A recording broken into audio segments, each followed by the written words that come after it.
Salut les mecs et les meufs, c'est Lucas. Aujourd'hui, je vous retrouve pour une nouvelle vidéo. En fait, je voulais vous faire un guide du débutant pour Pokémon Écarlate et Violet.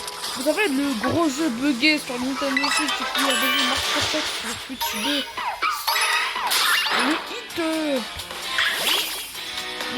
des gens du début de 2020, 2023, 2023. 2023. Ouais, c'est 2023, c'est 2023. Et du coup, voilà, je vous laisse avec le guide.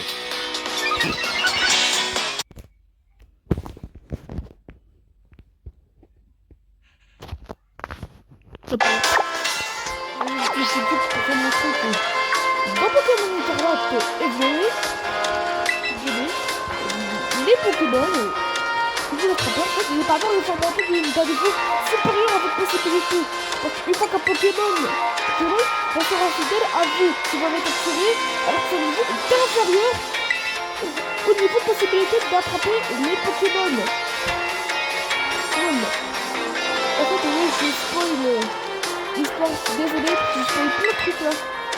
Et donc, si vous attrapez un Pokémon plus haut niveau de votre possibilité, et que vous avez fait monter votre possibilité au-delà de votre Pokémon, le Pokémon ne vous obéira pas. Donc oui, le niveau de maturité du Pokémon est fixe. Il peut peut-être vous aimer et rester à 1 HP à chaque fois qu'il tape un coup, juste pour pas que vous perdez le combat, mais bon, on va être peur. Mais oui, vous pouvez faire monter votre Pokémon jusqu'au niveau 30 pour faire la première raid. Non, je vais déplacer, je vais pas faire. Donc oui, là comme vous voyez, le jeu est en train de mettre en avant l'aspect open world en ce moment même dans la scène où tout le monde vous harcèle avec les 3 routes. Bon, la position de Tristar, c'est très oubliable. En Tristar, c'est juste les combats supplémentaires qui vous font pas gagner d'XP. Et que vous gagnez juste de l'université, une autre université, et une zone à explorer. Enfin, si jamais vous glissez d'une montagne, ce sera beaucoup mieux d'atterrir dans une zone et tu pourras continuer l'aventure plutôt que de vous faire renvoyer sur cette montagne.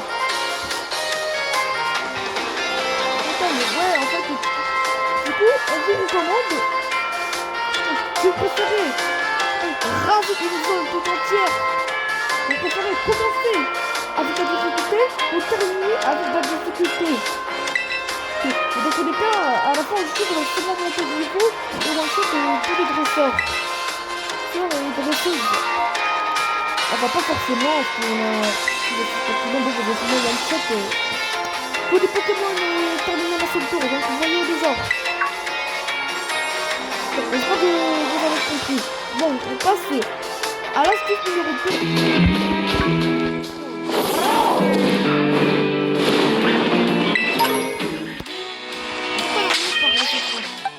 Je vais la fonction en avant. Bon, elle est spontanée.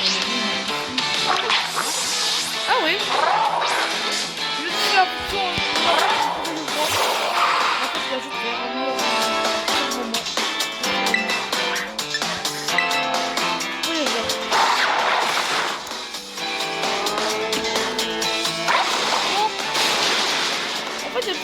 Les Pokémon sont dans le XP, les Pokémon ramassent les échantillons, et enfin, vous allez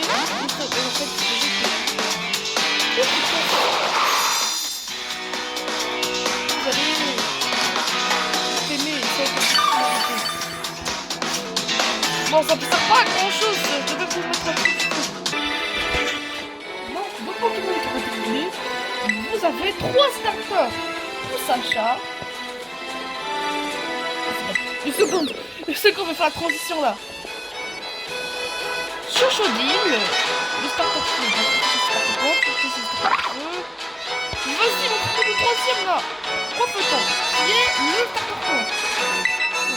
Ah, ne sous-estimez aucun starter, ils ont tous une qualité. Le Sacha est rapide, ce qui vous permet d'ouvrir le combat. Parfait si vous encaissez une attaque, vous pouvez lancer avec une attaque stratégique Sacha, Miascarap pourra lancer Prise de Roc. Prise de Roc laissera tous les Pokémon ennemis qui rentreront au combat. Et donc, vous pouvez faire ça rapidement et encaisser un petit coup, vous serez super avantagé. Chuchodil, lui, a une très bonne défense. Défense minimum. En vrai, vous allez sûrement terminer le combat. Genre, je vais bien, mais j'ai réussi beaucoup de combats. Sachant que on va atteindre le niveau 30.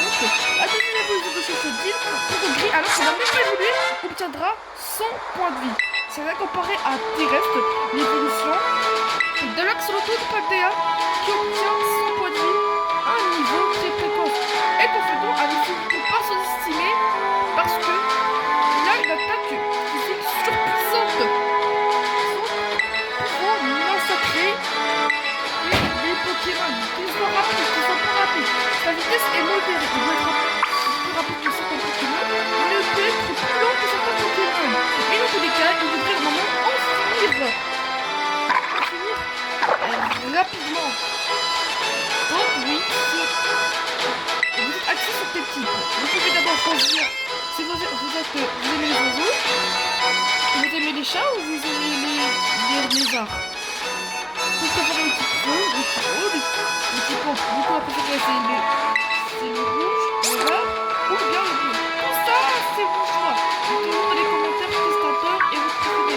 Parce qu'il y aura plusieurs styles de gameplay. Comme par exemple, utiliser les pouvoirs de la nature pour attaquer les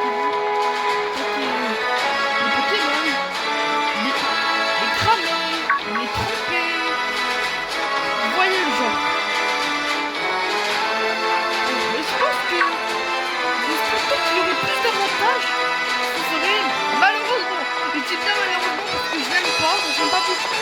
Je pense que choisir sera un manque d'originalité. Parce que tout le monde c'est Chuchodil avec son petit spectre, son petit spectre de alligator. Il a fait des coups. Et tout, ce que vous voulez. Il va apprendre des attaques insolites. Donc ça y est. Il sera au minimum de votre équipe pour chaque dominant et chaque arène.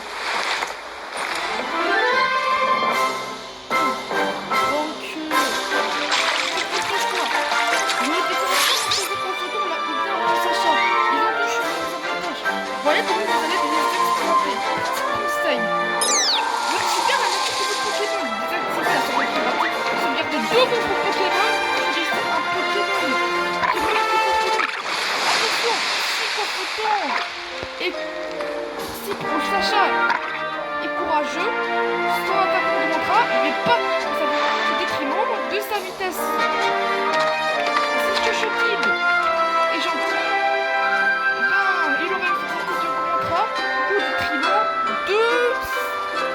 sa défense, sa principale statistique. Avant de voir quel est le bon choix. Ah, ça c'est la meilleure partie. Voyez-vous ce Miaouss? En ce moment, il est cristallisé et vous l'avez peut-être en train de lancer une attaque aérotique. Pour être clair, il y a une légère lueur. Et au fond, c'est un peu plus. Et je vous recommande d'aller les affronter, ça vaut le coup de les capturer. Les Pokémon n'ont pas été réalisation complètement aléatoire. Ils auront une attaque du même type, leur type caractérisé par exemple à ce marron. Il y a un top cœur de type roche qui attaque ton roche. Et il m'a été vraiment utile. Je pense que c'est vraiment pour responsabiliser des rats. Alors tu pourras poser des problèmes.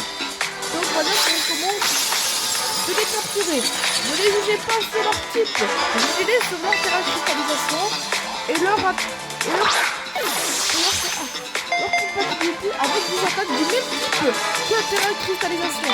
Par exemple, je vais changer ça dans un petit resto dans une ville.